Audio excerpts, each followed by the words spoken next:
Ah, elles sont toutes petites.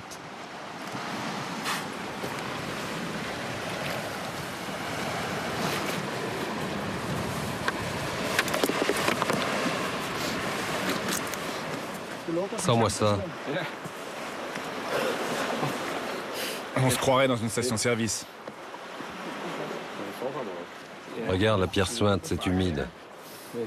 Après plusieurs jours passés en pleine nature, ça fait du bien de se sentir en ville.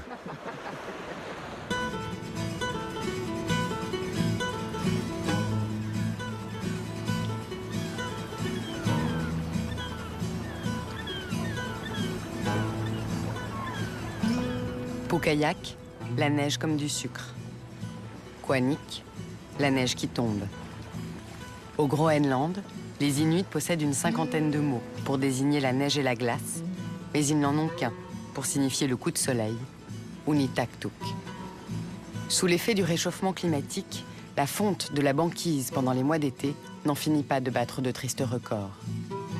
En 30 ans, elle a perdu 40% de sa superficie. Et selon les experts, elle pourrait avoir complètement disparu dans une dizaine d'années. Ironie de l'histoire, alors que la planète entière s'alarme des méfaits du réchauffement climatique, les pays du cercle arctique se frottent les mains. La banquise s'efface, mais elle libère du même coup une formidable richesse. Le Groenland apparaît comme la nouvelle île au trésor.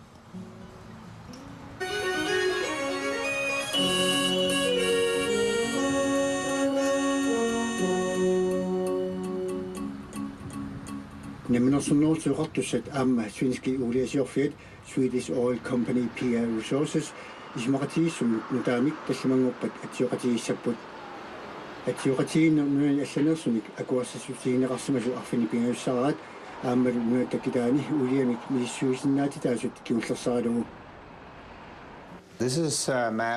Voici une carte du Groenland. Toutes les taches de couleur que vous voyez ici, ce sont des zones d'exploration de minerais, de pétrole ou de gaz, sur terre ou en mer.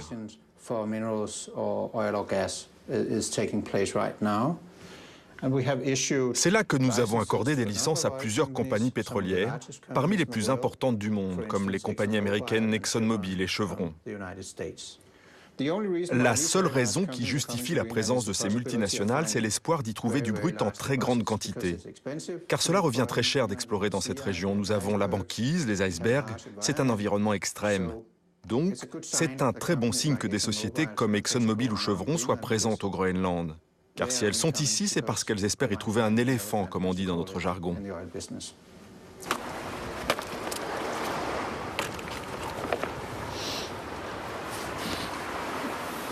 Tiens, encore une autre. Ouais, c'est bien du pétrole.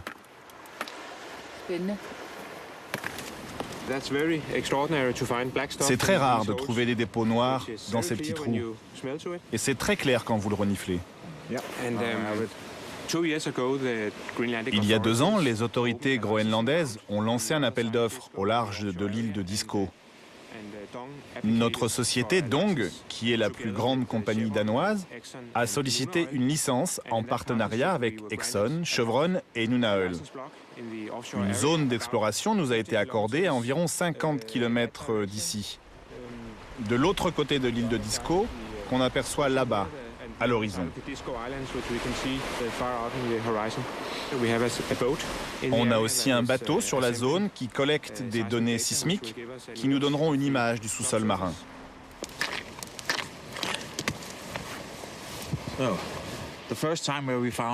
La première fois que nous avons découvert du pétrole dans cette région, malheureusement à cette époque, c'était au début des années 90, les prix du pétrole avaient dégringolé à un niveau très bas. Et c'était impossible d'attirer l'attention des compagnies pour cette région.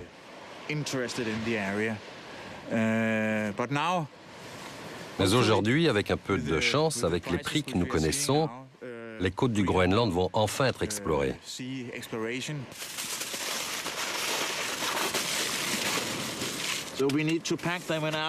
Il faut emballer les échantillons qui contiennent du pétrole parce que s'ils entrent en contact avec le sac plastique, eh bien, ils seront contaminés.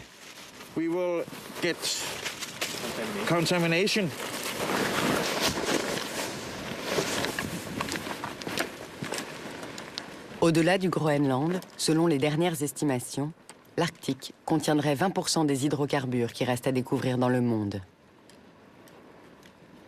Un pactole qui permettrait de retarder pour quelques années encore la crise énergétique. La ruée vers l'or noir du pays blanc a commencé. La zone du Groenland est une zone excessivement prometteuse.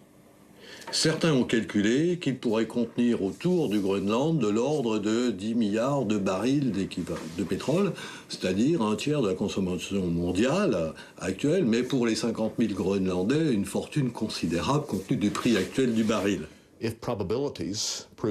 Si nos estimations sont exactes, les gisements là-haut pourraient rivaliser avec tout ce qui existe déjà en Alaska, au nord de l'Alaska.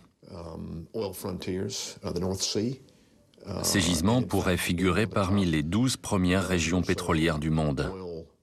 C'est une opportunité très excitante pour les Groenlandais, mais aussi franchement pour le reste du monde qui a besoin de nouvelles ressources énergétiques.